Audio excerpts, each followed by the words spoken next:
جو حضرات دور دور بیٹھے ہیں ان سے گزارش ہے کہ قریب ہو کر بیٹھ جائیں.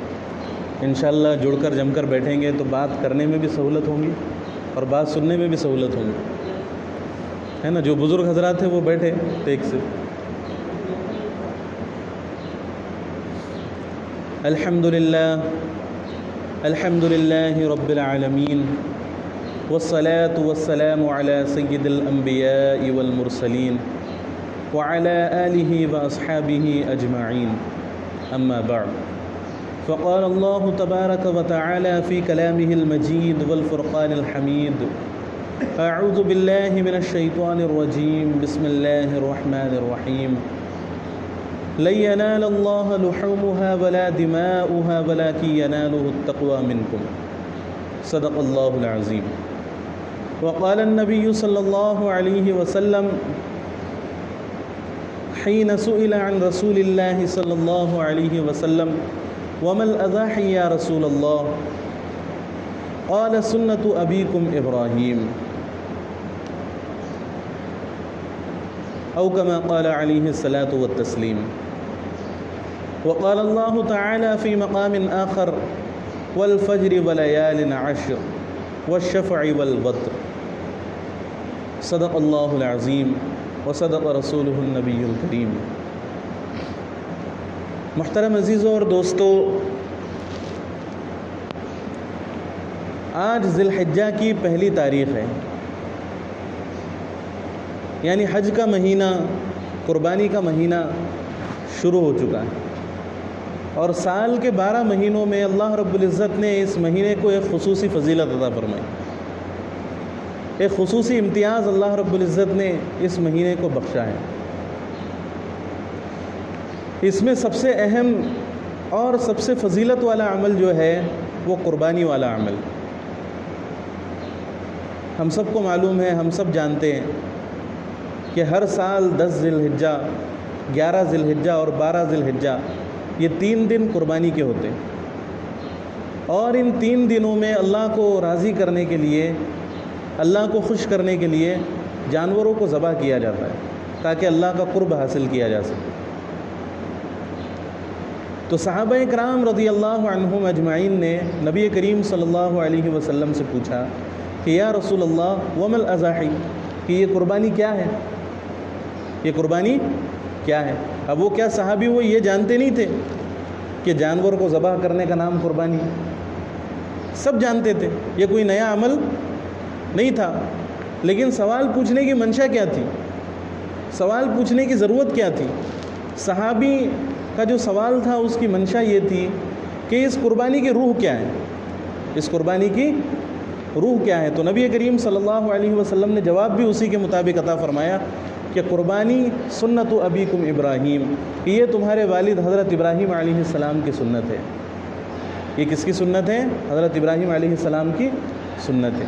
اب لوگ قربانی کے اوپر طرح طرح کے اعتراضات کرتے ہیں کہ جتنا مال جانوروں کو خریدنے میں, جانوروں کو قربان کرنے میں خرچ کیا جاتا ہے, اتنا ہی مال اگر اسکول اور کالج بنانے میں لگایا جائے تو کتنی مسلمانوں کی ترقی ہوگی. اتنا ہی مال اگر غریب لڑکیوں کی شادی پر خرچ کیا جائے تو کتنی ترقی ہوگی. اتنا ہی مال اگر لوگوں کے اندر بانٹ دیا جائے, لوگوں کے اندر تقسیم کر دیا جائے تو کتنی غریبی ختم ہوگی. لوگ طرح طرح کے اعتراضات کرتے ہیں اور طرح طرح سے اپنی عقل دوڑاتے ہیں. لیکن ان تمام کا جواب صرف انہی الفاظ میں جو نبی صلی اللہ علیہ وسلم نے فرمایا کہ سنت ابیکم ابراہیم, کہ یہ تمہارے والد حضرت ابراہیم علیہ السلام کی سنت ہے. یعنی ان تمام چیزوں کے اگر جوابات تم کو ڈھونڈنا ہے, ان تمام چیزوں کے جوابات اگر تم کو معلوم کرنا ہے تو تمہارے والد حضرت ابراہیم علیہ السلام کی زندگی دیکھ لو. اسلام میں عقل دوڑانے کی کوئی گنجائش نہیں ہے. اسلام میں تو اطاعت و فرما برداری.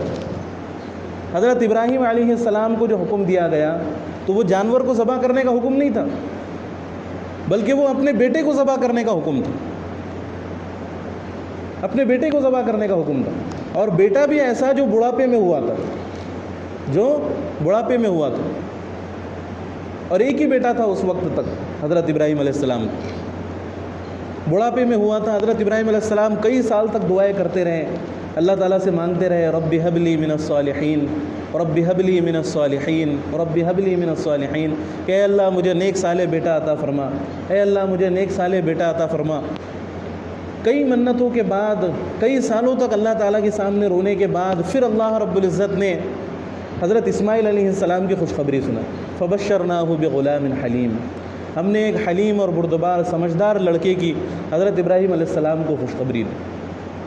خود اللہ تعالیٰ حضرت اسماعیل علیہ السلام کی تعریف کر رہا ہے کہ اسماعیل جو ہے وہ بہت زیادہ نیک ہے، بہت زیادہ پرہیزگار ہے، بہت زیادہ بردبار ہے۔ چلو بھائی بیٹے میں کوئی خرابی ہوتی کہ بیٹا چور ہے، نعوذ باللہ ڈاکو ہے، یا الٹے سیدھے کام کرنے والا ہے، پھر اللہ کی طرف سے حکم آئے کہ اس بیٹے کو ذبح کر دو، تو چلو ایک بات پھر بھی سمجھ میں آ جائے کہ اس کی حرکتوں کی وجہ سے اللہ رب العزت کی طرف سے یہ حکم نازل ہوا ہے۔ ایک تو بیٹا ایسا جو باپ کے حکم پر جان چھڑکنے کے لیے تیار ہو، باپ کی ہر بات کو ماننے کے لیے تیار ہو، اتنا مطیع و فرما بردار کہ اللہ خود اس کی تعریف فرما رہے ہو، تو وہ بچہ کیسا ہوگا؟ وہ بچہ کیسا ہوگا؟ باپ کی آنکھوں کا تارا ہوگا یا نہیں ہوگا؟ وہ بھی اکلوتی اولاد بڑھاپے کی، ان کو ذبح کرنے کا اللہ رب العزت کی طرف سے حکم آیا تو حضرت ابراہیم علیہ السلام نے چو کر کے لفظ اپنی زبان سے نہیں نکالا کہ یا اللہ یہ کیا معاملہ ہے نا؟ اولاد کو ذبح کرنے کا حکم دے رہا۔ اگر آج کے زمانے کے لوگ ہوتے تو وہ تو مورچے نکال لیتے کہ بھئی یہ کیسا حکم آ گیا اللہ کی طرف سے، ریلیاں نکل جاتی۔ لیکن حضرت ابراہیم علیہ السلام خلیل اللہ تھے، اللہ کے دوست تھے، اور یہ مقام اور مرتبہ یوں ہی ان کو حاصل نہیں ہوا تھا، بلکہ بہت بڑی بڑی قربانیاں دی تھی حضرت ابراہیم علیہ السلام، تب جا کے یہ مقام اور مرتبہ حضرت ابراہیم علیہ السلام کو ملا تھا۔ تو حضرت ابراہیم علیہ السلام نے پلٹ کر ایک سوال بھی اللہ تعالیٰ سے نہیں پوچھا کہ یا اللہ آپ بیٹے کو ذبح کرنے کا حکم دے رہے، کوئی سوال نہیں پوچھا۔ وہ تو یہ بھی کہہ سکتے تھے کہ یا اللہ جب آپ کو ذبح ہی کروانا تھا، جب آپ کو قتل ہی کروانا تھا تو پھر بڑھاپے میں اولاد دینے کی ضرورت کیا تھی؟ ایک تو کئی سالوں تک اولاد نہیں ہوئی، کافی دنوں کے بعد مانگنے کے بعد دعائیں کرنے کے بعد پھر اولاد ہوئی، اور اس کے بعد پھر آپ کی طرف سے حکم آ گیا کہ اپنے بیٹے کو ذبح کر دو، اپنے بیٹے کو ذبح کر دو۔ تو حضرت ابراہیم علیہ السلام نے نہ اللہ سے کوئی سوال کیا، نہ اللہ سے کوئی جواب مانگا، بس اپنے بیٹے کے پاس آئے اور اپنے بیٹے سے کہا یا بنی انی اری فی المنام انی اذبحک، کہ اے میرے بیٹے میں نے خواب میں دیکھا ہے کہ میں تجھے ذبح کر رہا ہوں، میں نے خواب میں دیکھا ہے کہ میں تجھے ذبح کر رہا ہوں، ہے نا؟ اور یہ جو حکم حضرت ابراہیم علیہ السلام کے اوپر آیا تھا یہ کوئی فرشتے کے ذریعے سے نہیں پہنچا تھا، بلکہ خواب میں یہ چیز دکھائی گئی تھی حضرت ابراہیم علیہ السلام۔ اور نبیوں کے خواب سچے ہوتے ہیں، نبیوں کے خواب کیا ہوتے ہیں؟ سچے ہوتے ہیں، نبیوں کے خواب میں جھوٹ کی گنجائش نہیں ہوتی۔ ہمارا اور آپ کا خواب ہے تو اس سے ہم کوئی کام ایسا نہیں کر سکتے کہ بھئی میں نے بھی خواب میں دیکھا، تو ہمارے لیے خواب دیکھنے کے ذریعے سے کوئی عمل جائز نہیں ہوگا۔ لیکن حضرت ابراہیم علیہ السلام نبی تھے، اللہ کے خلیل تھے، تو حضرت ابراہیم علیہ السلام نے جو خواب دیکھا تو وہ اللہ تعالیٰ کی طرف سے ایک وحی تھی، گویا کہ اللہ تعالیٰ کی طرف سے حکم دیا جا رہا ہے حضرت ابراہیم علیہ السلام کہ اپنے بیٹے کو ذبح کرو۔ اب حضرت اسماعیل علیہ السلام سے انہوں نے تذکرہ کیا کہ یا بنیہ، اے میرے پیارے بیٹے، انی اری فی المنام انی اذبحک، کہ میں نے خواب میں دیکھا ہے کہ میں تجھے ذبح کر رہا ہوں، فانظر ماذا تری، اس بارے میں اپنی کیا رائے ہے وہ مجھے بتا، اپنی کیا رائے ہے وہ مجھے بتا۔ تو حضرت ابراہیم علیہ السلام نے بھی کوئی سوال جواب نہیں کیے کہ میرا کیا قصور ہے، میری کیا غلطی ہے نا، مجھے کس بات کی سزا مل رہی ہے۔ حضرت ابراہیم علیہ السلام نے، حضرت اسماعیل علیہ السلام نے کوئی سوال و جواب نہیں کیے، بلکہ کہا کہ یا ابت افعل ما تؤمر، کہ اے والد محترم جس بات کا آپ کو حکم دیا گیا ہے وہ کام آپ کر لیجئے، ستجدنی انشاء اللہ من الصابرین، اور ان قریب آپ مجھے صبر کرنے والوں میں سے پائیں گے۔ آپ مجھے کیسا پائیں گے؟ صبر کرنے والوں میں سے پائیں گے، یعنی میں کوئی شور اور واویلہ نہیں مچاؤں گا، اللہ کی ناشکری نہیں کروں گا، جو آپ کو حکم ملا ہے وہ آپ کر گزری۔ فلما اسلم وتلہ للجبین، لیکن ڈائلاگ بازی کرنا تو آسان ہے، ڈائلاگ بازی کرنا تو آسان ہے کہ ہم اسلام کے لیے جان دے دیں گے، ہم نبی کے لیے جان دے دیں گے، ہے نا، ہم دین کے لیے جان دے دیں گے، ہم مسجد کے لیے جان دے دیں گے، لیکن اصل جذبہ اور اصل شوق اور اصل چیز اس وقت پتہ چلتی ہے جب عمل کرنے کا موقع آتا ہے، جب عمل کرنے کا موقع آتا ہے۔ آج ہم کتنے دعوے کرتے ہیں دین کے بارے میں، دین کی محبت کے جذبات میں ہم کتنی باتیں کرتے ہیں، لیکن ہم سب کی حقیقت کہاں معلوم پڑ جاتی ہے؟ فجر کی نماز میں۔ کہاں معلوم پڑتی ہے ہم سب کی حقیقت؟ فجر کی نماز میں، ہے نا؟ کہ جب تم اپنی تھوڑی سی نیند قربان کر کے ایک اللہ کے حکم کو پورا نہیں کر سکتے، اللہ کے حکم کے لیے اپنی چھوٹی سی نیند قربان نہیں کر سکتے، تو جان قربان کرنا، مال قربان کرنا، عیش و عشرت قربان کرنا، یہ تو بہت دور کی چیز ہے۔ تو ہمارے سارے دعووں کی پول اسی میں کھل جاتی ہے، ہمارے سارے دعووں کی پول اسی میں کھل جاتی ہے نا؟ تو یہ حضرت ابراہیم علیہ السلام اور حضرت اسماعیل علیہ السلام کے بیچ میں جو ہو رہی تھی، یہ کوئی ڈائلاگ بازی نہیں تھی، اور اللہ تعالیٰ اس پر راضی بھی نہیں ہوئے، بلکہ اللہ نے پورا مکمل امتحان لیا۔ فلما اسلم وتلہ للجبین، جب دونوں نے اللہ کے حکم کے سامنے سر جھکا دیا، اور حضرت ابراہیم علیہ السلام نے حضرت اسماعیل علیہ السلام کو ذبح کرنے کے لیے لٹا دیا، ہے نا؟ اس سے پہلے شیطان نے بیچ میں رکاوٹ پیدا کی، شیطان نے پہلے رکاوٹ پیدا کی، حضرت حاجرہ کے پاس گیا، حضرت حاجرہ کو بہکانے کی کوشش کی کہ یہ جو ابراہیم اسماعیل کو لے کر گئے ہیں، یہ ذبح کرنے کے لیے لے کر گئے، قتل کرنے کے لیے لے کر۔ تو حضرت حاجرہ نے فرمایا کہ بھلا کوئی باپ بھی کسی بیٹے کو ذبح کر سکتا ہے؟ بھلا کوئی باپ بھی کسی بیٹے کو ذبح کر سکتا ہے، اور باپ بھی ایسا جو نبی ہو؟ تو میں کیسے یہ بات مان لوں کہ حضرت ابراہیم علیہ السلام حضرت اسماعیل علیہ السلام کو ذبح کرنے کے لیے لے کر؟ تو پھر شیطان نے کہا کہ اللہ کی طرف سے ان کو حکم آیا اس لیے وہ کر رہے ہیں، شیطان نے کہا کہ اللہ کی طرف سے حکم آیا ہے اس لیے وہ کر رہے ہیں۔ تو حضرت حاجرہ نے شیطان کو یہ جواب دیا کہ جب اللہ کا حکم ہے تو اس کا ذبح ہو جانا ہی بہتر ہے، جب اللہ کا حکم ہے تو اس کا ذبح ہو جانا ہی بہتر ہے۔ حضرت ابراہیم علیہ السلام حضرت اسماعیل علیہ السلام کو لے کر چلے راستے میں، تو شیطان راستے میں آیا، تو راستے میں حضرت ابراہیم علیہ السلام کو بہکانے لگا۔ اب شیطان کا تو کام ہی ہے کہ اللہ کی نافرمانی کی طرف ڈالو، اللہ کی نافرمانی کی طرف لے کر جاؤ، اور اس عمل کو اچھا بھی بنا کر پیش کرو۔ کوئی غلط خیال دل کے اندر پیدا ہوا تو اس عمل کو کیا کر دو؟ خوبصورت بنا دو۔ شیطان کا کام ہی ہے، وَزَيَّنَ لَهُمُ الشَّيْطَانُ أَعْمَالَهُمْ۔ تو شیطان آیا، حضرت ابراہیم علیہ السلام کو بہکانے کی کوشش کرنے لگا، تو حضرت ابراہیم علیہ السلام نے کچھ کنکریاں اٹھائی اور شیطان کو پھینک کر مار دی، شیطان کو پھینک کر مار دی حضرت ابراہیم علیہ السلام نے۔ پھر دوسری مرتبہ اور آیا، پھر حضرت ابراہیم علیہ السلام نے کنکریاں ماری، پھر تیسری مرتبہ اور آیا، پھر حضرت ابراہیم علیہ السلام نے اس کو کنکریاں پھینک کر ماری۔ تو حج کے موقع پر جو رمی جمرات ہے، جہاں پر شیطان کو پتھر مارے جاتے ہیں، وہ حضرت ابراہیم علیہ السلام ہی کی یادگار میں کہ حضرت ابراہیم علیہ السلام نے شیطان کو پتھر مارے، اور وہاں پر بھی 3 شیطان ہیں۔ جو لوگ حج کو جا کر آئے ہیں تو ان کو معلوم ہوگا کہ 3 پتلے نشانی کے طور پر بنے ہوئے، کہ یہاں پر پہلی مرتبہ شیطان نے روکا تھا، یہاں پر دوسری مرتبہ روکا تھا، اور یہاں پر تیسری مرتبہ روکا تھا۔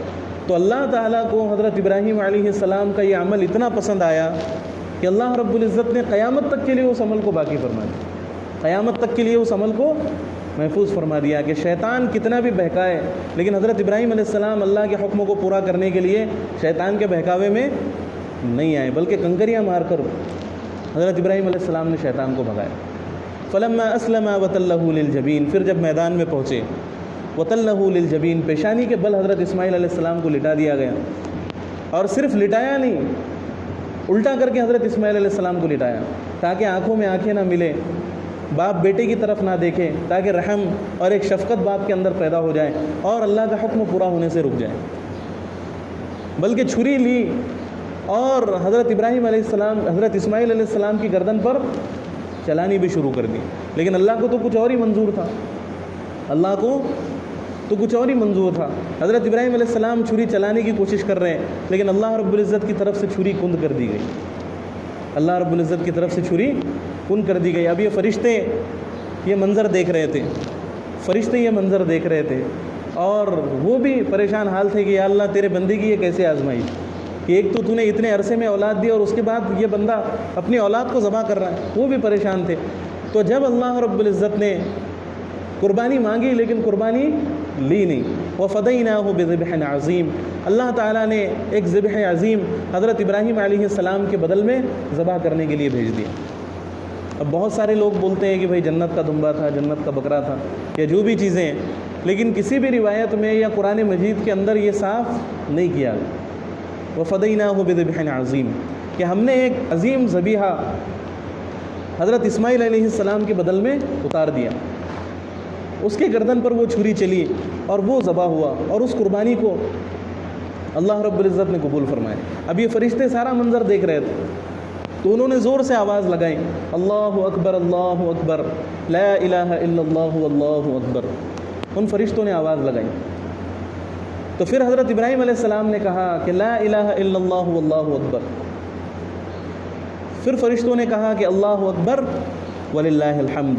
تو یہ جو تلبیہ حاجی لوگ پڑھتے ہیں، اللہ اکبر لا الہ الا اللہ واللہ اکبر، اللہ اکبر وللہ الحمد، تو یہ جو تکبیر تشریق حجاج کرام پڑھتے ہیں اور ہم بھی پڑھتے ہیں ایام تشریق میں، قربانی کے دنوں میں، تو یہ جو تکبیر تشریق شروع ہوئی ہے اسی وقت شروع ہوئی جب حضرت ابراہیم علیہ السلام کے بدل میں اللہ تعالیٰ نے ایک دوسرے جانور کو بھیجا ذبح ہونے کے لیے۔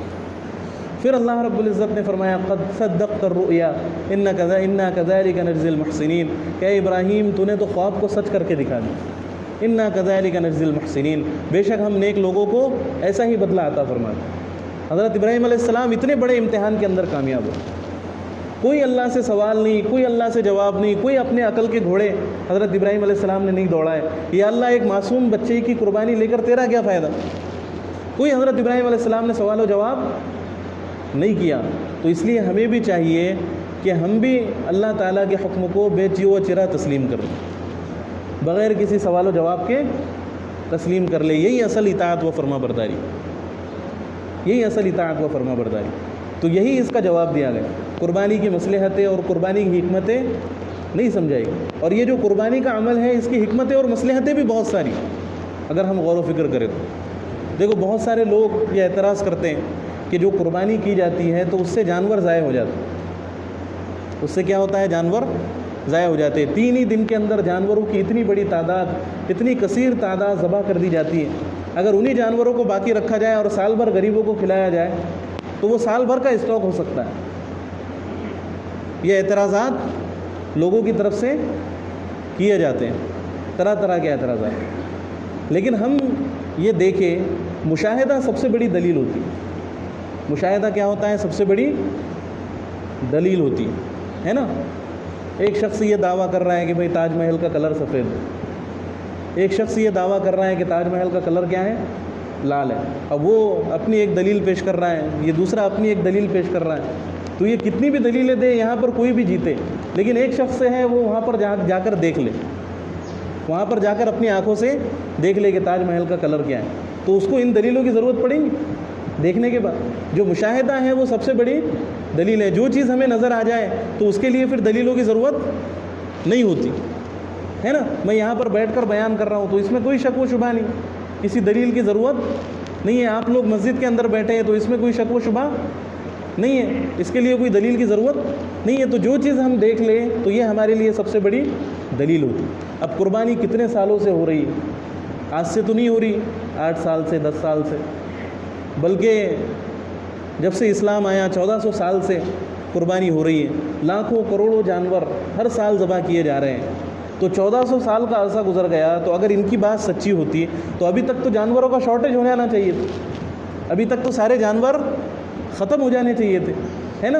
100-150 سال کی بھی بات نہیں ہے، بلکہ 1400 سال کی بات ہے، 1400 سال سے قربانیاں ہو رہی، تو اگر ان کی بات سچی ہوتی تو سارے جانور ختم ہو جانے چاہیے تھے، اب تک تو قربانی کے لیے جانور ہی نہیں ملنے چاہیے تھے، ہے نا۔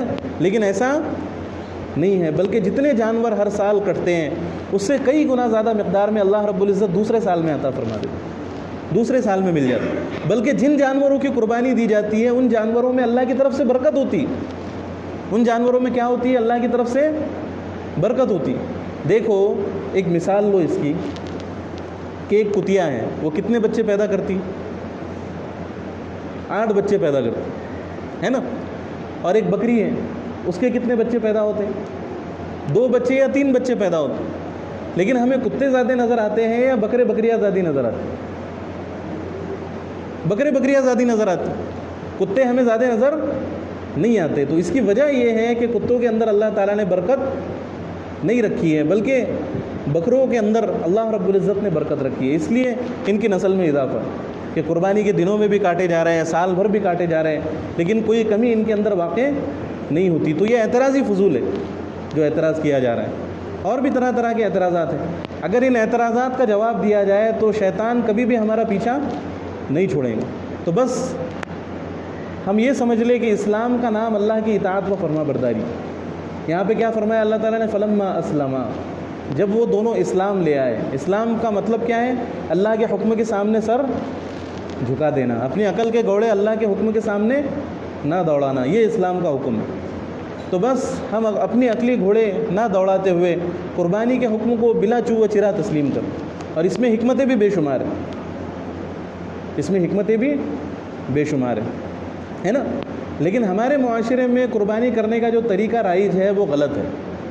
قربانی کرنے کا جو طریقہ رائج ہے وہ غلط ہے۔ یعنی ہم کیا کرتے ہیں، کچھ دن پہلے جانور خرید کر لائے اور اس جانور کو قربان کر دیا، حالانکہ اصل قربانی یہ نہیں ہے، اصل قربانی کا طریقہ یہ نہیں ہے، بلکہ اصل قربانی کا طریقہ یہ ہے کہ ہم جانور کو اپنے پاس لائیں، جانور کو پالیں اور اس کو اتنا اپنے پاس رکھیں کہ وہ ہم سے مانوس ہو جائے، وہ جانور ہم سے مانوس ہو جائے، ایک محبت اس کی ہمارے دل کے اندر پیدا ہو جائے۔ پھر جب ہم اس جانور کو ذبح کریں گے تو ہمارے دل پر بھی ایک چھری چلیں گی، ہمارے دل کو بھی احساس ہوگا، ہم بھی آگے پیچھے ہوں گے کہ اس جانور کو ذبح کرے یا نہ ذبح کرے، ہے نا؟ تو اصل تو یہ کیفیت اللہ رب العزت کے نزدیک مطلوب ہے، اصل تو یہ اللہ تعالیٰ چاہتے ہیں۔ لَن يَنَالَ اللَّهُ لُحُومُهَا وَلَا دِمَاؤُهَا، خطبے میں شروع میں جو آیت پڑھی گئی کہ اللہ کے پاس نہ تمہارے جانوروں کا گوشت پہنچتا ہے، وہ تو تم کھا جاتے ہو، وَلَا دِمَاؤُهَا، نہ اللہ کے پاس ان جانوروں کا خون پہنچتا ہے، وہ تو نالیوں میں بہا دیا جاتا ہے، وَلَٰكِن يَنَالُهُ التَّقْوَىٰ مِنكُمْ، لیکن تمہارے دلوں کی جو کیفیت ہوتی ہے وہ اللہ رب العزت کے پاس پہنچتی ہے۔ اللہ کے پاس کیا پہنچتی ہے؟ تمہارے دلوں کی کیفیت۔ تو اصل قربانی کا طریقہ یہ ہے کہ ہم سال بھر پہلے سے کم کوئی جانور پال لیں اور پھر اس کو اپنے سے مانوس کر لیں اس جانور کو، اس کے بعد میں ذبح کریں، تو پھر ہمیں احساس ہوگا اس جانور کو ذبح کرتے وقت۔ اصل قربانی کا طریقہ یہ، اور یہ جو قربانیاں ہم کر رہے ہیں تو یہ بھی نہ کرنے سے بہتر ہے، یہ بھی قربانی نہ کرنے سے بہتر ہے، اس سے ہمارا واجب کم سے کم ادا ہو جائے گا۔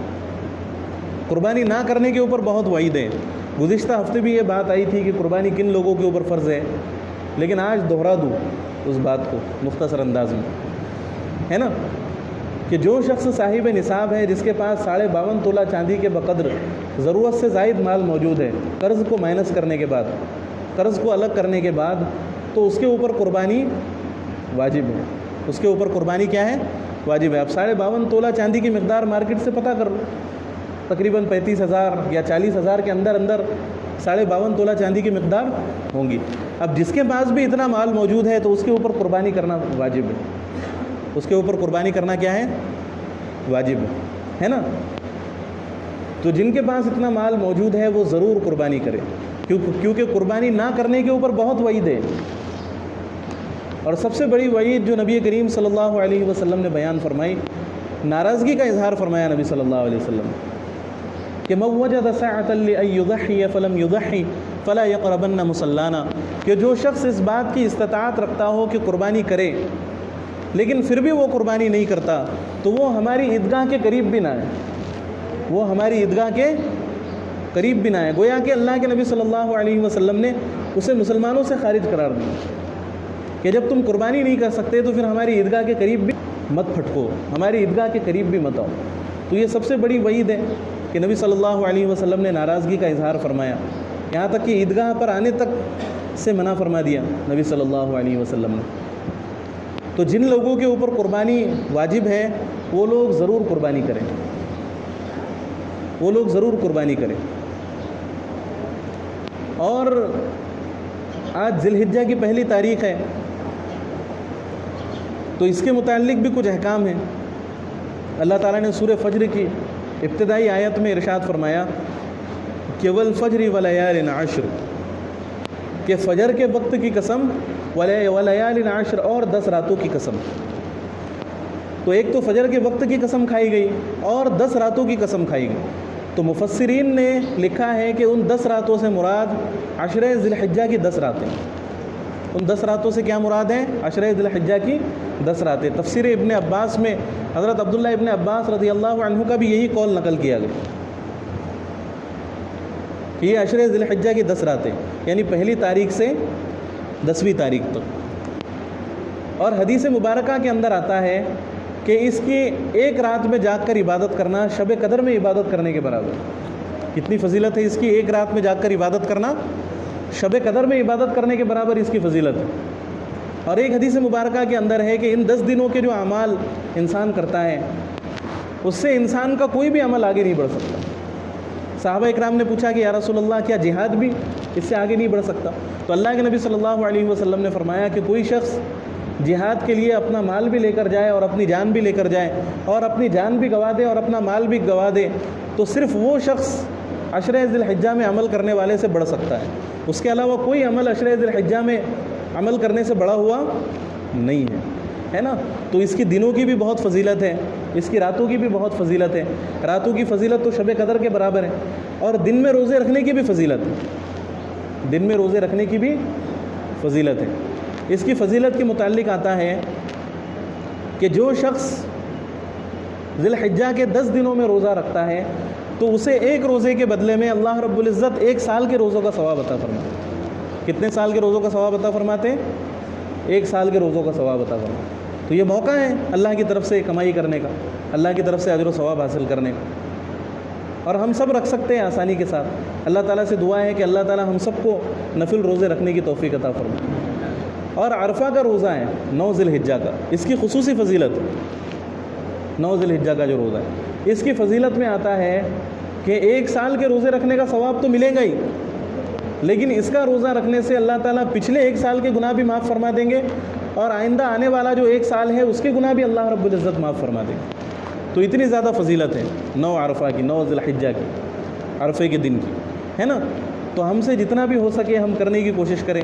یہ 10 دنوں کے روزے بھی رکھیں، رات میں جتنی ہماری استطاعت ہو، جتنی ہماری حیثیت ہو اتنی زیادہ ہم عبادت کرنے کی کوشش کریں ان 10 دنوں میں، ہے نا. ان 10 راتوں میں عبادت کرنے کی کوشش کریں اور ان 10 دنوں میں روزہ رکھنے کی کوشش کریں. اور عرفے کے دن کا روزہ تو ضرور رکھیں، عرفے کے دن کا روزہ تو ضرور رکھیں. تو یہ کچھ مسائل تھے ذی الحجہ کے متعلق، ذی الحجہ کے متعلق. اور قربانی کے متعلق کچھ مسائل ہیں. ہم کیا کرتے ہیں، بہت سارے لوگ ایسا کرتے ہیں کہ بھائی مدرسے میں دے دیتے ہیں، بس ہم نے قیمت ادا کر دی اور وہیں پر ہماری قربانی ہو گئی، وہیں پر ہماری قربانی ہو گئی. تو یہ جو عمل ہے یہ خلاف سنت ہے. اس میں ہمیں ثواب بھی مل جائے گا، اس میں ہمیں ثواب بھی مل جائے گا، ہمارا جو واجب ہے وہ بھی ادا ہو جائے گا، لیکن جو مطلوب ہے اللہ رب العزت کے نزدیک وہ نہیں ہے نا. قربانی ادا ہو جائیں گی لیکن وہ اجر و ثواب نہیں ملے گا، اللہ کا جو مطلوب ہے وہ حاصل نہیں ہوگا. تو اس لیے قربانی میں سنت طریقہ یہ ہے کہ ہم اپنے جانور کو خود ذبح کریں، ہم اپنے جانور کو خود ذبح کریں. یہ اللہ کے نبی صلی اللہ علیہ وسلم کی سنت ہے. ہمارے نبی صلی اللہ علیہ وسلم ایک دن میں 100 اونٹ کو ذبح کیا کرتے تھے. تو آپ صلی اللہ علیہ وسلم کی خود کی طرف سے ہوتے تھے 100 اونٹ. تو اب ایک جانور کو ذبح کرنا یہ آسان کام ہے، لیکن اونٹ کو نہر کرنا، ایک اونٹ کو بھی نہر کرنا یہ بہت زیادہ مشکل کام ہے. لیکن پھر بھی ہمارے نبی صلی اللہ علیہ وسلم 100 اونٹوں کو نہر کیا کرتے تھے اپنے ہاتھوں سے. تو یہ نبی صلی اللہ علیہ وسلم کی سنت ہے قربانی کا جانور اپنے ہاتھ سے ذبح کرنا. اور خواتین بھی یہ کام کر سکتی، خواتین بھی یہ کام کر سکتی ہے کہ اگر کسی خاتون کی قربانی ہے تو وہ بھی اپنے ہاتھ سے جانور کو ذبح کر سکتی ہے. عورت کا جانور ذبح کرنا بھی جائز ہے. اور اس کے علاوہ یہ بھی ایک غلط فہمی ہے کہ ہم کیا سمجھتے ہیں کہ پورے گھر کی طرف سے ایک قربانی کافی ہوگی. حالانکہ ایسا نہیں ہے، بلکہ گھر میں جتنے بھی صاحب نصاب لوگ ہوں گے ان تمام کی طرف سے قربانی کا ادا کرنا ضروری ہوگا. جیسے بیوی کے پاس بھی اگر مال ہے، سونا وغیرہ ہے جو 52.5 تولہ چاندی کی مقدار سے زیادہ ہے تو بیوی کے اوپر الگ سے قربانی واجب ہے. اور شوہر کے پاس بھی مال ہے تو شوہر کے اوپر بھی الگ سے قربانی واجب ہے. کوئی بیٹا ہے گھر میں یا بیٹی ہے، بیٹی کے پاس سونا ہے یا بیٹے کے پاس مال ہے تو ان کے اوپر الگ سے قربانی واجب ہوں گی. یہ پورے گھر کی طرف سے ایک قربانی کافی نہیں ہے نا. تو یہ کچھ اہم مسائل ذی الحجہ کے متعلق ہو گئے. اور ایک اہم مسئلہ یہ ہے ذی الحجہ کے بارے میں کہ 1 تاریخ سے لے کر 10 تاریخ تک، 1 تاریخ سے لے کر 10 تاریخ تک اپنے بال اور ناخن، پورے جسم میں کہیں کے بھی بال ہو اور ناخن وغیرہ ہو تو اس کو نہ کاٹنا مستحب ہے. اور یہ کس کے لیے مستحب ہے؟ ہم سمجھتے ہیں کہ سب کے لیے مستحب ہے. سب کے لیے مستحب نہیں ہے، بلکہ جو قربانی کر رہا ہو اس کے لیے مستحب ہے نا. اور اس کی حکمت کیا ہے؟ اس کی حکمت یہ ہے کہ اللہ رب العزت جن لوگوں کو حج کی سعادت نصیب نہیں ہوئی، جن کو بیت اللہ پہ جانا نصیب نہیں ہوا، تو اللہ تعالیٰ انہیں حاجیوں کی مشابہت اختیار کرنے کا حکم دے کہ تم حاجیوں کی مشابہت اختیار کرو. جس طرح حاجی اپنے بال نہیں کاٹ سکتے احرام کی حالت میں، تو تم بھی اپنے بال مت کاٹو. جس طرح حاجی اپنے ناخن نہیں کاٹ سکتے احرام کی حالت میں، تو اسی طرح تم بھی اپنے ناخن مت کاٹو. تو یہ چھوٹی سی مشابہت حجاج کرام سے اختیار کر لو تو اللہ تعالیٰ تمہیں بھی حج کی برکتوں سے، حج کی سعادتوں سے محروم نہیں فرمائیں گے. تو یہ ایک اہم عمل ہے. تو آج ہی کی 1 تاریخ ہے، تو آج سے یہ عمل پورا کر لو. نہ کوئی جسم کا بال کٹیں اور نہ کوئی ناخن وغیرہ کٹیں. ہاں، عید کے دن ہم مونچھیں بھی تراش سکتے ہیں، جو بھی صاف صفائی ہمیں کرنا ہے کر سکتے ہیں، اور ناخن وغیرہ بھی تراش سکتے ہیں. تو ہمیں بھی اس کے بدلے میں قربانی کا اجر و ثواب ملیں گا، قربانی کا ثواب ملیں گا. تو یہ ایک مسئلہ تھا ذی الحجہ کے متعلق، ہے نا. تو یہ ساری باتیں ہمارے سامنے آ گئی. تو قربانی کا جو عمل ہے اس کی بہت ساری فضیلتیں احادیث مبارکہ کے اندر ذکر کی گئی، یہ تاکہ جذبہ ہمارے اندر پیدا ہو جائے.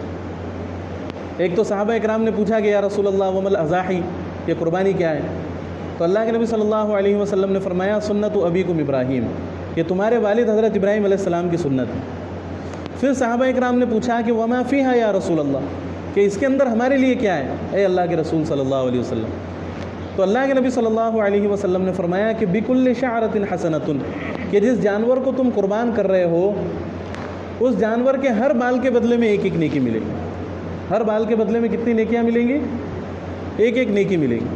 تو صحابہ اکرام نے پوچھا کہ یا رسول اللہ جانور کے بدن پہ بال تو بہت ہوتے ہیں، چلو خیر جانور کے بدن پر بال ہے وہ تو سمجھ میں آ رہا ہے، لیکن جو اون والا جانور ہوتا ہے جیسے بھیڑ ہے، اس کے جسم پر اون ہوتی ہے تو اس کے تو بال نظر بھی نہیں آتے، الگ الگ دکھائی بھی نہیں دیتے اس کے بال، اتنے زیادہ بال اس کے جسم پر ہوتے ہیں. تو صحابہ اکرام نے پوچھا یا رسول اللہ وفی الصوف یا رسول اللہ، کیا اون والے جانور کو ہم قربان کریں تو اس کا بھی یہی اجر و ثواب ہے؟